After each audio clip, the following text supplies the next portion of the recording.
Welcome to Negotiating Happiness, the show that helps you find happiness, success, and balance in your work and life. I'm Adriana Fierster, your host for this journey into entrepreneurship and personal growth.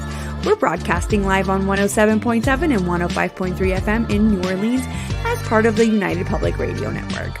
We explore the latest strategies, insights, and stories from successful entrepreneurs and experts. From managing stress to building a thriving business, we've got you covered.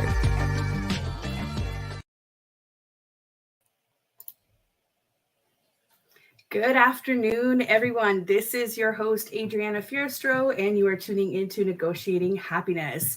We are live on 107.7 and 105.3 FM in New Orleans on the United Public Radio Network and UFO Paranormal Radio Network.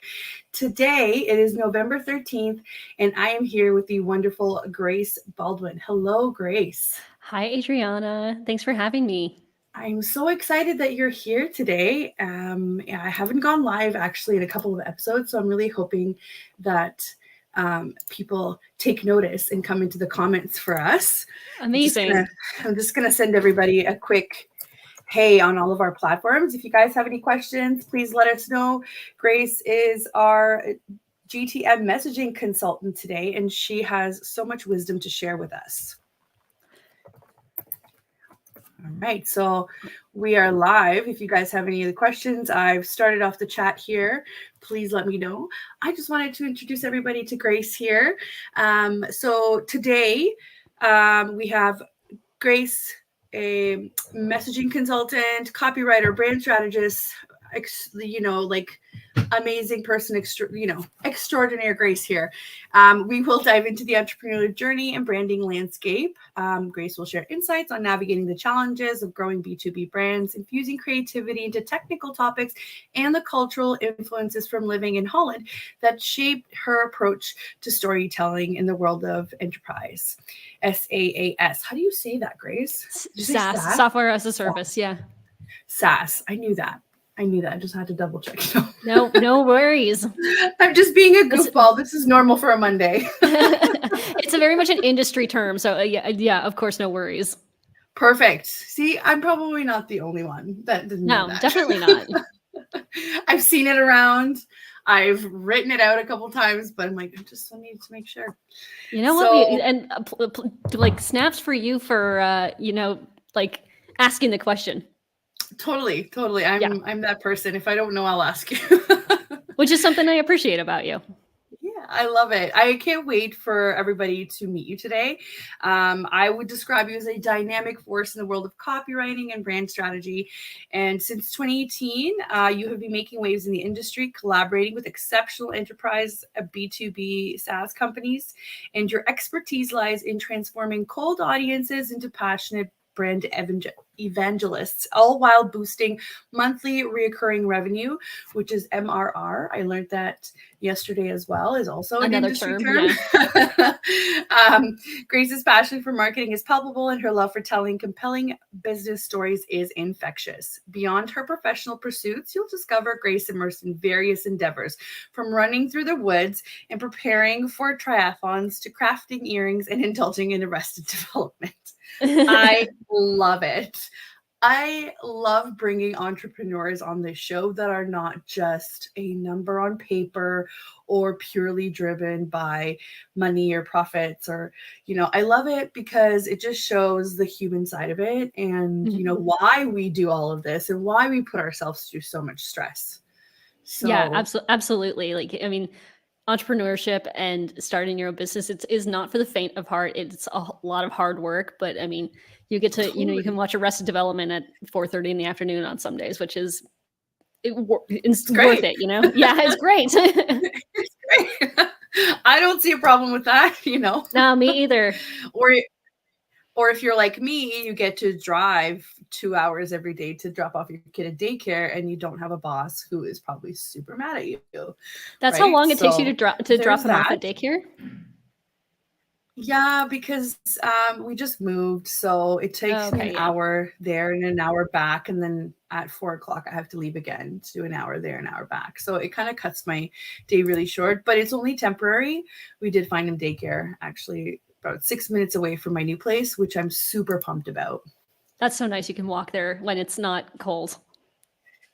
Yes. Yeah. Yeah. And it's so funny that you say that you could tell you're so immersed in the European culture because everybody there walks everywhere or bikes or whatever. And here it's like, it's Canada. It's like Yeah. -2 degrees. It's not happening. No. No, yeah, So Grace, tell me a definitely. little bit about your background. Yeah, sure. Okay. So, Yeah. Tell me a little bit yeah, a about your little. background. So where are you originally from? So I'm originally from Denver, Colorado in the US, and I went to university in Maine. And then while I was I studied abroad in Amsterdam while I was in university, it was just for a semester. And then I ended up meeting a boy while I was there, while I was in Amsterdam. And then I went love back to, it. yeah, exactly. I went back to the US. I finished up my degree, and then I moved back here actually in 2017. And yeah, so when I moved here, I didn't have very many skills. Like I had done, I think, like a marketing internship in college, but didn't have like a lot of skills except for the ability to write.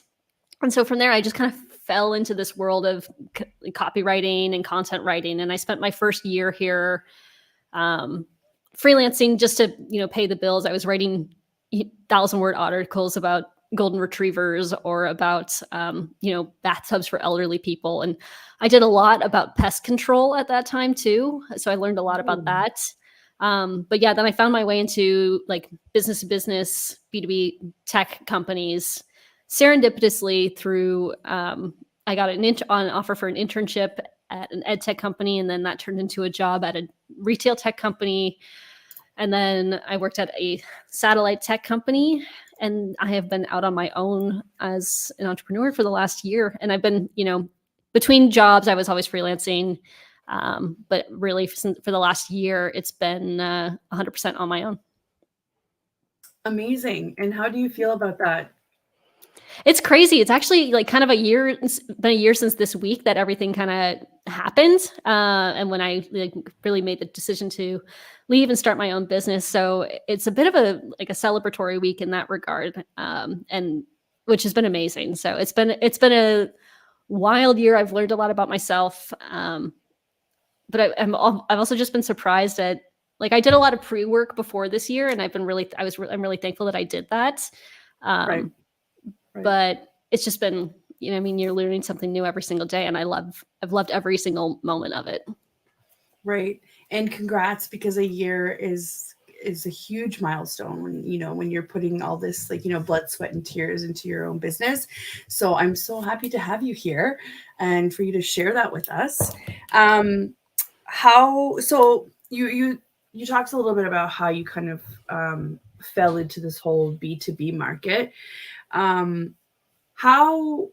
did your strategies change? Because obviously messaging and writing for I guess, from golden retrievers to recreational topics to, a product or a service is very different. So what strategies do you tend to employ to help businesses articulate their core messages? Yeah, that's a really good question, actually. And for the first couple of years, I was working in-house at different tech companies, and so it gave me the time to really get to know the product. But I think that over the years, I've just kind of developed the skill of figuring out, okay, I need to get a product demo. I need to listen in on sales calls to understand the product, because that's the first foundational part of it, is getting to know the business and what they do. And when originally I started out doing copywriting, right? And so I originally just wrote the words on the website, but over the years, I've also moved more into messaging strategy, because I realized I can't just write the words. I have to be involved in the messaging strategy, because I need to know the product so well and help shape it. Yeah. So yeah, it's just been a slow progression over the years, but of all of everything really changing from just doing the words and, looking up YouTube videos about golden retrievers to now I'm actually helping really shape messaging, which is a different experience. Totally. And you basically have to immerse yourself in it, right? In order to be good at what you do. So there is definitely strategy there. I feel like sometimes, unfortunately, copywriters don't get the flowers they deserve because people just tend to DIY a lot of this stuff. And maybe at the beginning it's okay, but then after that, you kind of have to invest in it because it's so important, right? Definitely. So, Yeah. and Yeah. like you said, I it's think not just words. It's also the strategy and the, you know, positioning, and it's so much more than just the copy. exactly. Yeah. Like the words on a website, you know, if there's a website that you love, like take Apple, for example, like the words that they have on there are a direct results of months of messaging work in the background. And when you get to, when you do it properly, the words kind of write themselves, but there's a lot to consider before you even get to the blank Google document. Right. And it takes also a little bit of like psychology almost, right? Yeah, It's you have to know, it, like the persuasion techniques. But although I don't like to really think of it as persuasion at this point, but I think of myself as more like an educator than anything, and helping people understand what a product is and why it may or may not be the right fit for them. right. I guess when I first started being in this digital space, I didn't even realize that conversion copywriting was a thing. So it's not persuasion. It's more like you need to be able to understand the problems, the solutions, and who the audience, like how the audience can relate to it, right? It's Yeah, not some like trickery. It's just understanding what your client is looking for, right? exactly. It's and what the audience is looking for. So there's a lot of like customer research that you have to do. Yeah, That's just right. to be able to empathize with what people are going through and what kind of problems they're experiencing and what they've done to try and solve it, and That's how right. your like my client's product might help them in that process. Totally, totally. And how crucial do you think is a brand voice? Because obviously you go through campaign from campaign. It's not going to be like, it's not you one project and you're done, right? So how crucial, like how does that translate into your future work? You know, their brand voice. Yeah, okay, that's also a good question, because I think brand voice, and in my experience, it's something that gets kind of overlooked. And so in the last year, the way my business has evolved is that I'll review a company's positioning, so I'll help them with their positioning. I'll do the messaging, which is figuring out what you want to say in the first place, and then I'll help construct a brand voice that then helps bring that messaging to life in a way that like reinforces the positioning. So if you want to come off as like, if your position is that you're the easiest solution in the market, right? Your brand voice should be really easy to understand, to, subconsciously signal that you are a simple solution, or if for example, I had a client earlier this year that was an IT escrow company. And they're introducing something completely new to the market, but they wanted to lean into the fact that they had 20, 30 years of experience in like what is a very prestigious and like it's an industry that's based on trust. It's kind of like being a lawyer, right? The IT escrow companies trust you with their source code, right? So you have to come off as trustworthy. And so my client wanted to lean into that expertise and experience. So we had a bit more of an mature adult, not like mature in like a mature content kind of thing, but like a more Yeah. adult academic, I think is the better word, brand voice to reflect that. Yeah. And I think that so many companies overlook the power of brand voice to, really make your message believable, I guess, Yeah. and stand out. And I find that a lot of people just end up flip-flopping. They don't really know what they want to sound like or who they want to attract because they've never gone through those exercises, right? Yeah. Nobody's ever asked them those questions. They just say, can you sell this, right? This is why what you do is so important, because I feel like it sets a business up for future success as well, Exactly. Yeah. And the way I do it is I do a lot of documentation. I was just talking with a friend about this an hour ago too, about how documentation is so important, because I've also been in situations where the strategy's been set, but then it wasn't documented. So I have to go and try and go through the whole process and figure out, what is the strategy, Right. which then it's kind of like playing telephone, right? Like the step you're kind of, bits are getting lost in translation the less documentation that there is and the more people there are that are involved in a process. Right. So yeah, like the documentation of it's really important so that you can scale it. Right. And so who do you typically work with when you onboard these brands? Yeah. Like Okay. So like role wise in the company. So usually the like VP of marketing or the director of marketing, that's like my main contact point. But then I will, for my enterprise clients, I will also almost always be talking to a sales leader, because it's really important, because the sales team they have the most contact with the market, because they're on the phone all day with people. Right. And they're giving demos and everything, and they're able to kind of respond to things faster. So it's important for me to be connected to sales. And then also product, because ultimately, I write a lot of product marketing content, which requires, I mean, I'm not an engineer, or I'm not a extremely technical person, but I need like a review of the content frequently from a product person, so that to make sure that it's accurate and Right. believable too. Of course.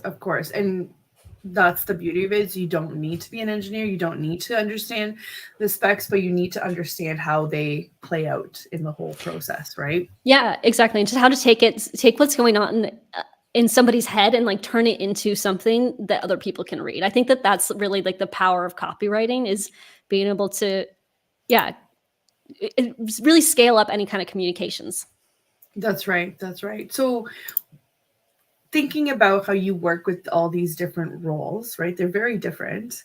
Some are higher up than others. What are some of the challenges that you commonly encounter when you're working with, especially growing brands, right? Like I know you used to work with a lot of growing brands, like a lot of startups. What are some of the challenges that you encountered there? Yeah. So with startups specifically, you mean? Yeah, just somebody that's growing, that's not quite yet, matured in their Yeah. business.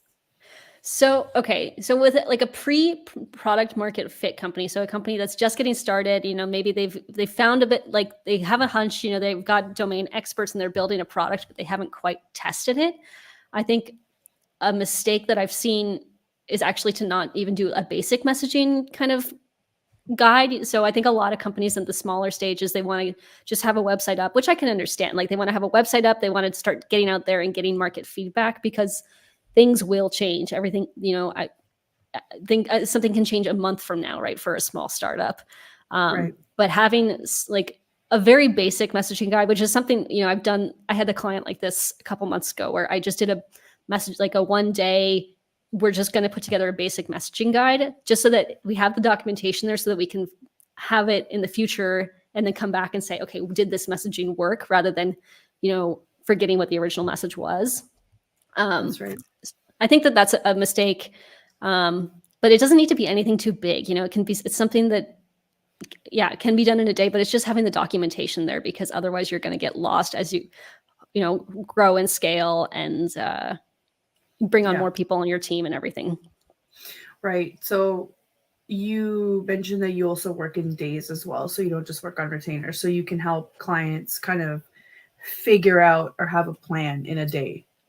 I do. Yeah. I have a day option if people want that. This is not, to really like plug anything or anything, but that is there as an option. There are other people that do similar services too. Yeah. So the reason why I asked that is because I'm also kind of leaning into that, and I'm finding that people are a lot more perceptive, especially these days where I feel like the economy is so uncertain. It's like people want to lean into these services, but sometimes they're hesitant if it's a long-term commitment. So from an entrepreneurial view, I'm seeing this a lot. Everybody I talk to, they're offering day reservations, kind of like we can look at A to Z, but we might only get done, D through F. Yeah. And that portion is done for you. And then you can kind of come back and continue this process if you're not going to engage for a long period of time or a big project, right? So I always say I don't want people to get discouraged from getting the help that they actually need, because you're just going to end up wasting more time, you're going to end up wasting more resources, and you're going to bang your head against a wall, because you are not, like, you're meant to focus on what you do best, not all of these other pieces that we make, come together. So exactly. Yeah. It's and really, for your business especially, like setting up a system so that somebody can grow and scale, and just have something like, in place. It makes such a big difference. And for my clients too, just having something there is really helpful. And being able to like provide something for people who need it and are looking for it right now, but who just don't have the budget is an amazing opportunity for us. And I just wanted to mention that even if you are a larger company that actually has departments and you have a marketing department, it doesn't mean that you don't need somebody like Grace, because there's a reason why you're a messaging consultant, right? Your marketing department is like, I like to think of them as the doers, but the doers have to have a strategy, and it has to come from above as well, not just, amongst them there. So this is kind of nice that when you were explaining to me all the roles, I saw you as like the middle piece that everybody is kind of helping feed information to. And then you work directly with, the people in marketing, the people in the tech, or whatever it may be. So to me, this all makes sense. It's just when I first started out, I didn't even know that your job existed, to be honest, right? So this is why I'm like, let everybody know that this is a thing. Like, this is helpful, No, it's something that's, I think, growing. And I think even, I've been doing this for like 6 years now, and I think I'm starting to see it grow even more and more within B2B. And I think that it's coming into other areas as well. Because I think overall across the board markets are just getting more competitive. And so like, I like to think about like mattresses, for example. If you buy a mattress in a box, there's, I don't know, however many companies that are doing it, right? And how like you can compete on features, right? But eventually you're going to be competing on your messaging. That's just going to it's just happening it's happening in tech, it's happening in SaaS, I think it's just happening everywhere. Like, you're having a solid message is really what helps you stand out. Totally. It's happening to us as well. There are so many, OBMs and virtual assistants and all kinds of business consultants that, I truly believe that there's enough for everybody to go around. I don't think we need to get to the point where we sabotage each other. This is not the space for that. And, but I truly believe it comes down to the messaging, because you are not going, like, you in general, you are not going to be a good fit for every single person that needs services like yours. And that's okay, right? Like, that's okay. You don't want to go through those challenges over and over again. You want to find the people that you can vibe with, that you can resonate with to do these things, right? That's the whole idea of being an entrepreneur, is having so much more control over your own work, right? Exactly. That's the beauty of it. Yeah. And that's part of a journey that I've been on over the last probably 2 months or so. I kind of realized, I was working with a lot of startups, but I realized that I'm a better fit for bigger companies that have a product market fit, that, have like maybe a 5-person marketing team already in place. Right. That's where I'm a better fit. But there are people who are awesome for the smaller startups. And there's also people that are way better for the bigger companies. It's just about like the service that you provide. Totally. And what makes you happy. Yeah. What makes you happy doing it? And also maybe, Grace, in a year, you might have a team. We don't know. So maybe then your market changes again. So it's really good to be able to have these conversations and even as a business owner, to know who would be the best fit for your needs, right? Yeah. I had a question about products, because I don't deal with products very often. So I'm excited that I have you here. What strategies do you find most effective in not only showcasing a product's features, but also communicating its unique value proposition to potential clients? Yeah. So there is a woman, her name is April Dunford, and she is really well known in my world of B2B software sales. And she has a book, it's called Obviously Awesome. And she's like known as the positioning consultant. And she worked, I think, at IBM. Like, she's just an expert on positioning. But she has a great book called Obviously Awesome that has a 10-step workshop. It's her framework for how to go about positioning. And I read it a couple years ago, and I've been hooked ever since. It's one of the best workshops I've ever experienced. I've done it for myself. I worked on it last week for my own business. I put clients through it. And as part of the process, you think about, okay, what are our competitive alternatives? But you also think about like the features and what actual value they bring. And I see like features, there's kind of a 3-step process for how you talk about them. First, you have to explain what the feature does, right? Then you have to figure out the advantage of, or like what that like feature allows somebody to do. And so that's called the capability. And then you have to figure out what is the value created by that capability. And that's ultimately the value. A lot of people stop, they'll say something like, I'm trying to look around, my water bottle holds 1 liter of water, like as if that's a feature or as the value, but the value is that I can carry more water than, I don't know, a 500 milliliter bottle, or I can carry more water with me when I'm hiking up to Yosemite, right? Or to the, yeah. Yeah. It's so funny that you say this, because I've always had to stop and think about this. You're right. If we're leaving the client to assume what the value is, then you're not actually communicating it properly. So while it's true that your water bottle holds 1 liter, what you're saying is actually you can just carry more than the leading brand over here, right? So that's such a this is why you need somebody who's a wordsmith, because they understand all of this. Well, it's not even the wordsmithing, because the wordsmithing comes in at that third level where you think about, and that's where it just gets more, the messaging gets more interesting, because you can say, I don't know, you can take more water with you, like that's the benefit. But then the value is, if you're hiking, you can take it with you if you're hiking in Yosemite, or you're going to take your kids to the beach, for example, for the full day. Like those are 2 different use cases. So then you can figure out, okay, what audience do I have? What language are they going to react to the best? Like what's going to resonate the most with them? And that's when you get to actually have fun and play with the writing and become more illustrative with your work. And just start be creative. Exactly. Yeah. It's awesome. the blend of the art and science. That's right. Yeah. I've just posted here a comment from one of our viewers. Hello, Marinela. How are you? Thanks so much for tuning in. Thanks so much for tuning in, guys. Just remember, you guys can send us questions and we will do our best to address them. Yeah. I mean, obviously this is the whole part of it is creativity, right? Mm-hmm. So what can you tell us about, future trends and future insights into like the industry? What kind of changes do you see coming?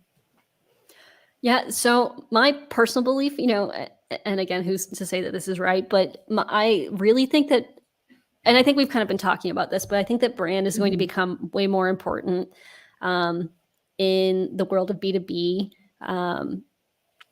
And not in like B2B companies, they don't need to lead all into like e-commerce style branding, right? Where it's, I don't know, you don't need to get kind of cute and kitschy with it. But I think that having a strong brand and strong messaging is really going to help people stand out, because the costs of development are plummeting. So it's a lot easier to build products.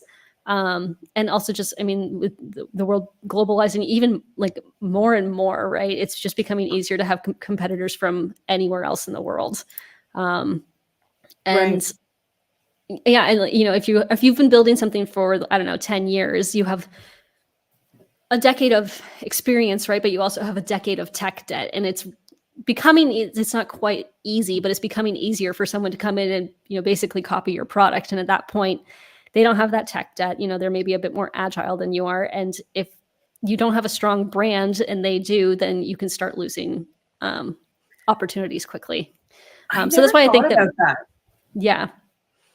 That's amazing. I never thought about that. I never thought about how everybody is keeping up, because we tend to think about those, like Apple and Microsoft, and, they're backed by so many funds. I doubt these are the brands that would worry about tech debt, right?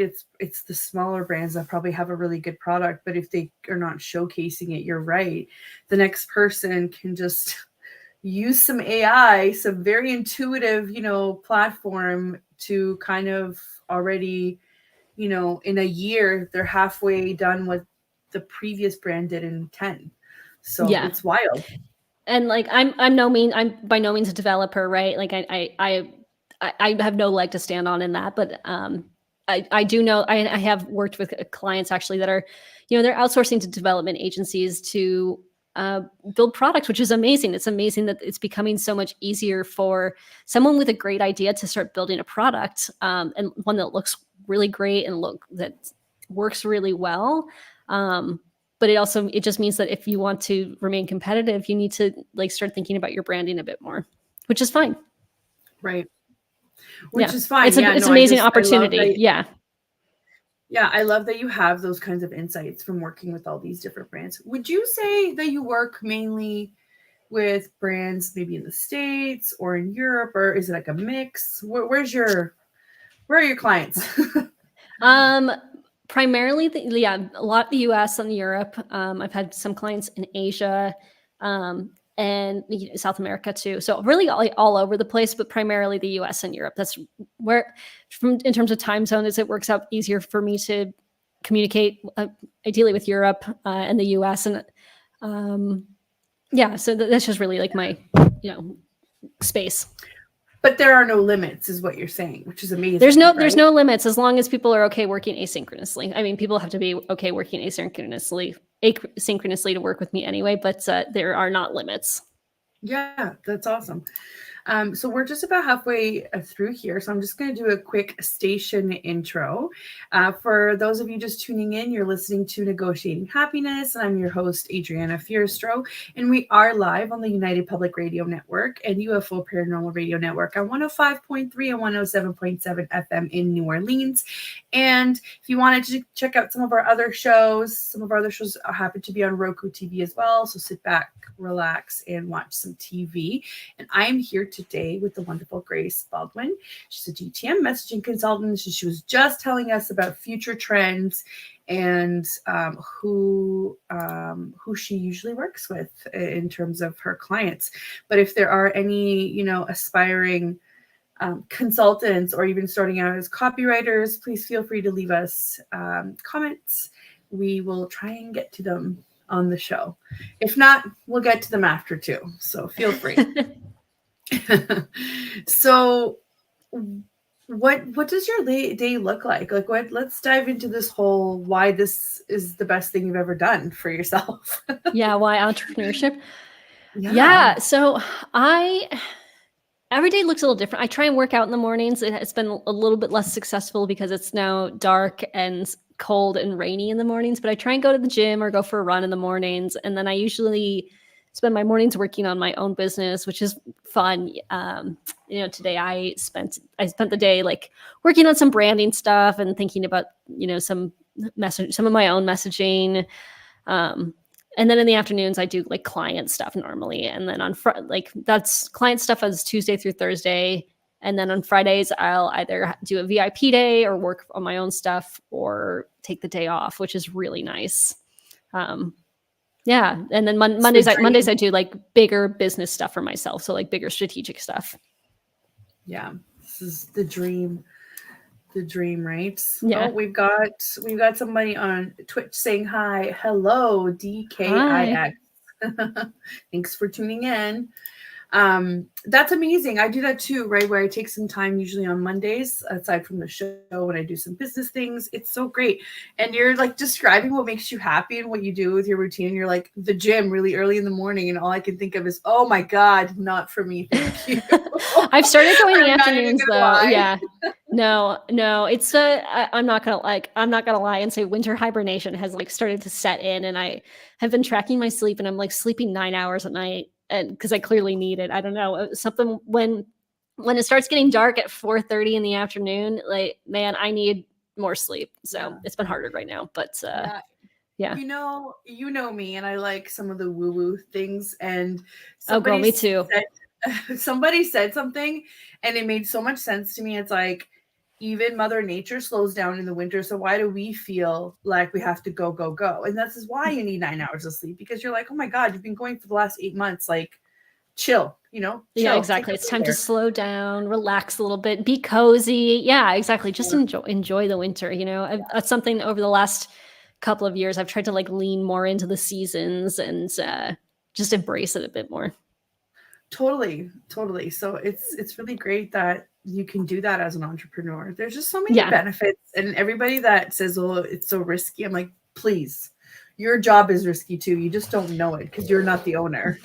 Yeah, exactly. There's a lot of risk involved in it. I mean, I've been laid off twice from jobs, and like entrepreneurship, if there is obviously risk involved, and there can be a lot of risk, but I think a lot of people maybe make it seem more risky than it actually is, which is think the understandable. There's benefit, fear, yeah. sure, but I think the benefits outweigh any of the risks, because the risks are actually pretty normal for, being employed as well. Yeah. So I don't know. You can't convince me otherwise. I've said I'm never going back. This is it for me. Yeah. I'm never going back.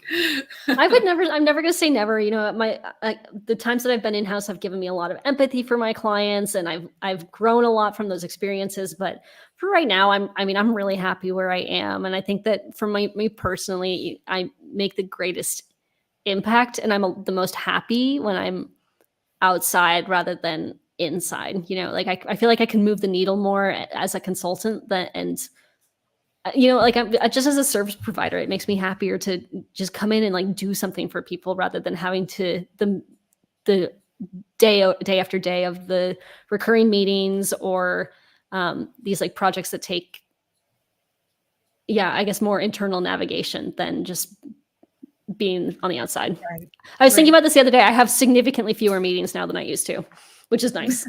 Which is great. Yeah. Those memes that, oh, this was yet another meeting that could have been an email. I totally get it.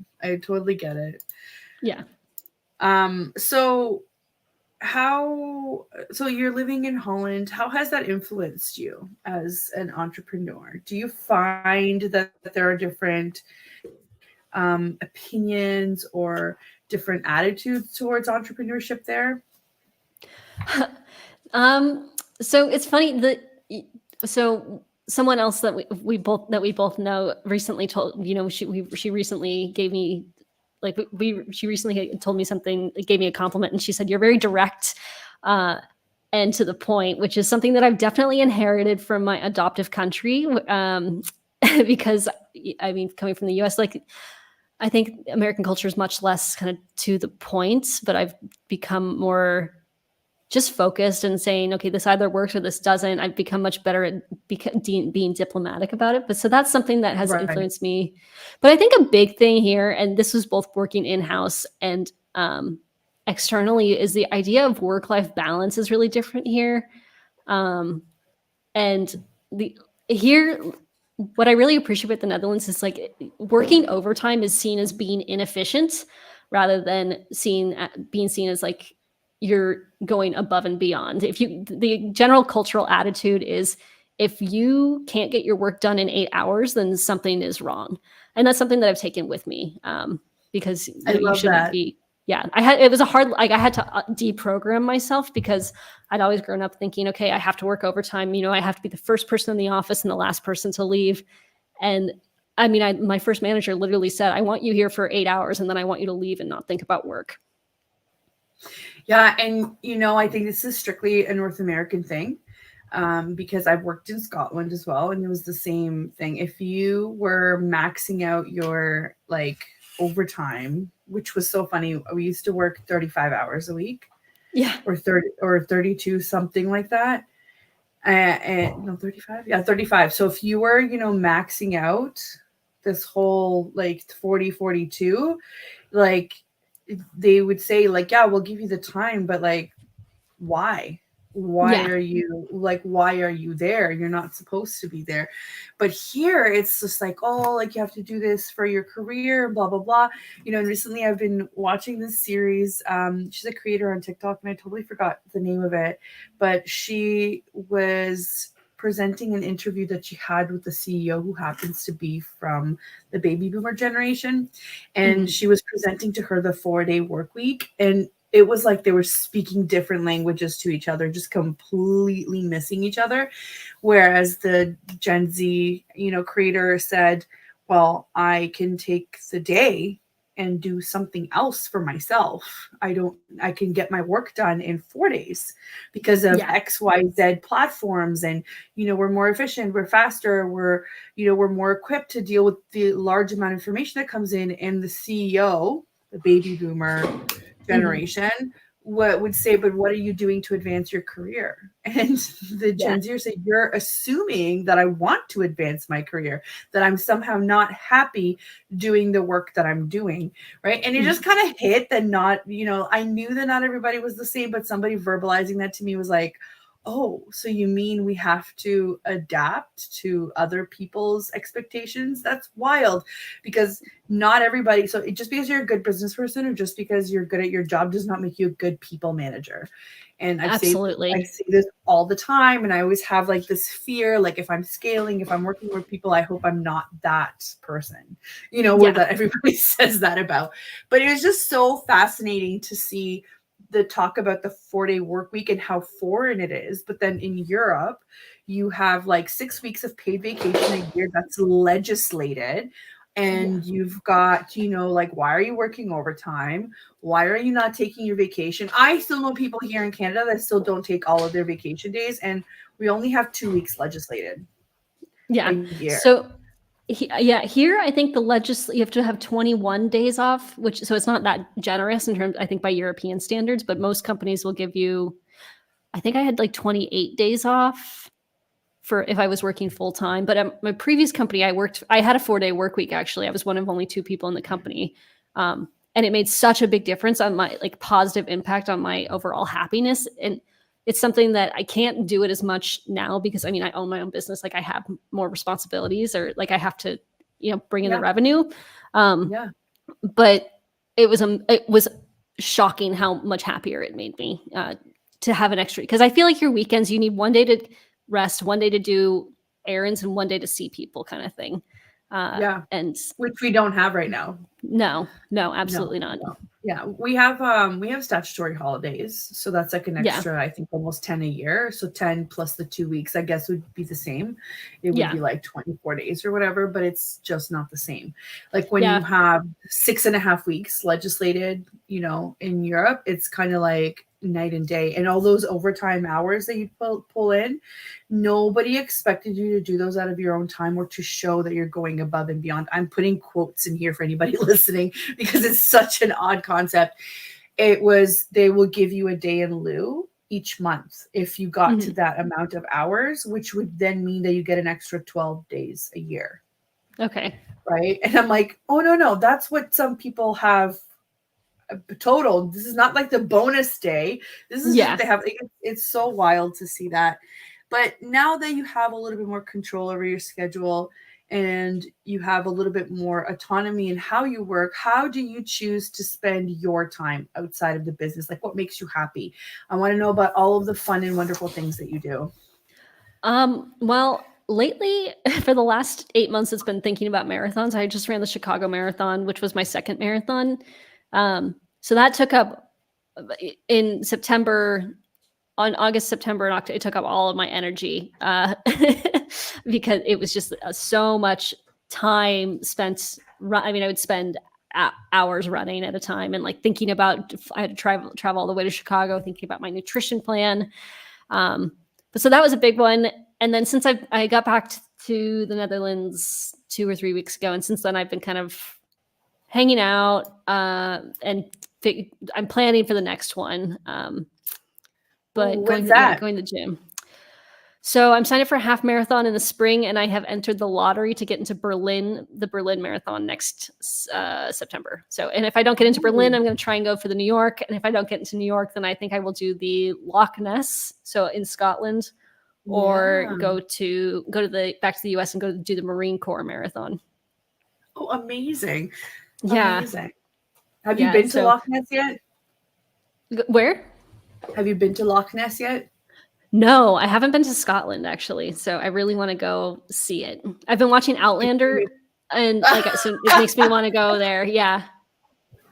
If you love running through the woods, that's like a perfect sort of outdoorsy person's country. I loved living in Scotland. I did it for 2 years, and I've been to Loch Ness, but that's so funny. Like, are you guys running around the lake, or I think it's just like a loop around the lake. So it's a road race. It's not a trail race, but I think it's just, I don't know. I don't know off the top of my head. I would have to look it up, but it's on the roads there, but it looks really beautiful. It's beautiful. It's green all the time because it's super rainy there, but it's amazing. Yeah. Yeah.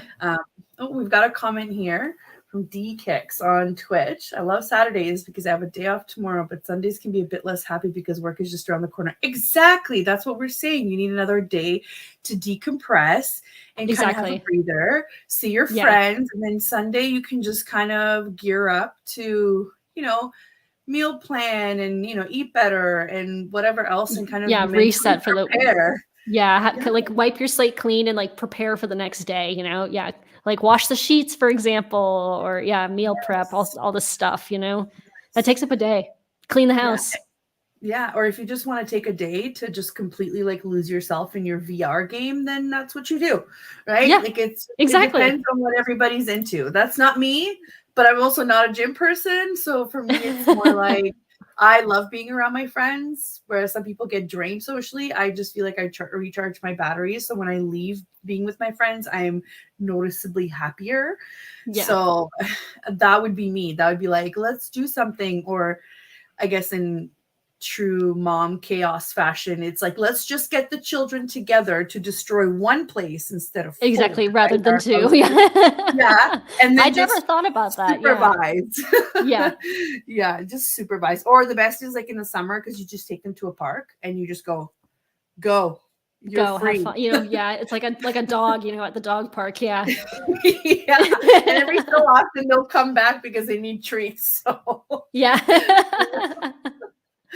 Yeah, I know that's my like idea of, having a balanced weekend. It doesn't always happen, but but it's beautiful that you have like the ability to create that, and you can design your business the way that you want to, and that we're all working towards that, Totally. And I mean, there's things that work, there's things that don't work. And that's why we're all here to kind of learn from each other. And I've always said this, like, I want this to be a space where everybody feels free to share or to ask questions. I hate it when people gatekeep things that don't even make sense. In gatekeeping, it's like, you should be happy when people succeed because it means they're making a path for you to succeed as well.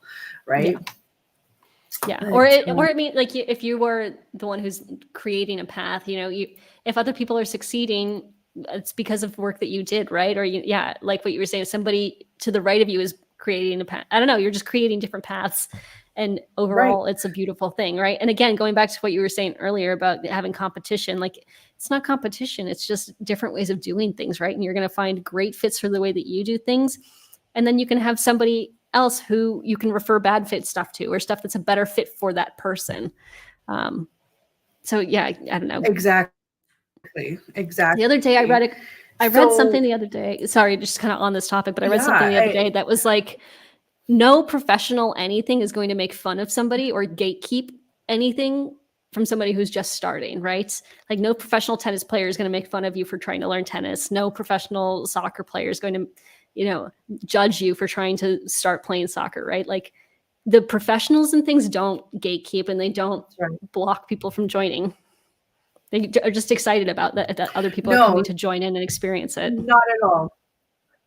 That's right. And I say this too. Sometimes I do get DMs sometimes from VAs who have questions, and sometimes it's an overwhelming amount of them, but I would never block them from seeing the content or getting the resources or on my website. It's just sometimes you don't have time, and that's okay. But when you go out of your way to like hide or just be kind of, a child about things, and that's when we're like, the entrepreneurial stage is not for you, or at least not my kind. Right. So we have a couple of minutes left here and just want you to tell us about any upcoming projects that you might have, or if you've got a resource that you want people to check out. I've been putting here on the banner, guys, if you want to check out Grace's website, it's heygracebaldwin.com. I'm going to paste it in the chats as well, so you have it there for a direct link if you're listening to it later. But tell us, Grace. Yeah. So right now I'm working on actually a new brand voice offer. So I've been taking I'm calling it a brand voice apprenticeship. I think it's technically built as a course, but it's more like a 7-week, really intensive learning experience with somebody who's really a master of brand voice. And so I'm relearning, or not relearning, but like leveling up my brand voice skills and abilities.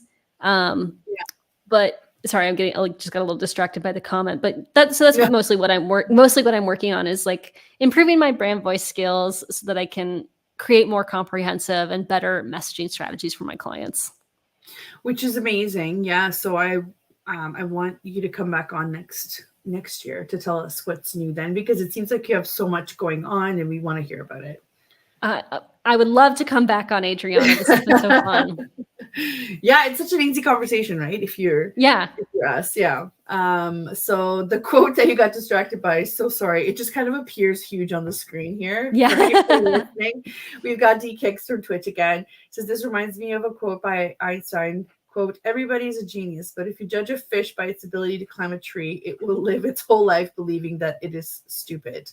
End quote. Yeah, that is 100% right. We all have our areas of genius, and we don't all have to, be good at everything. This is why you have people like Grace can do things for you in your business or for your brand that you might not necessarily be really good at, but you might also be really good at the service that you do offer or the product that you are developing, right? So this is exactly it. It's a very good quote. Thank you, DKix. Yeah, thank you, DKix.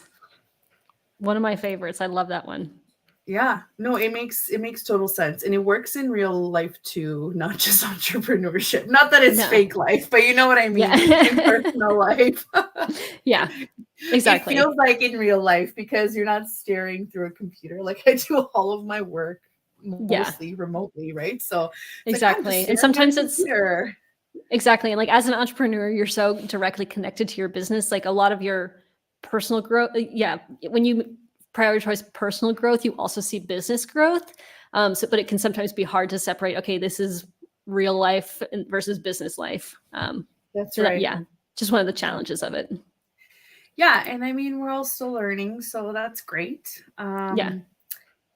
Any last bits of wisdom for maybe copywriters that are trying to follow in footsteps very similar to yours? I mean, I would say, like I really got my start working through the copywriter clubs,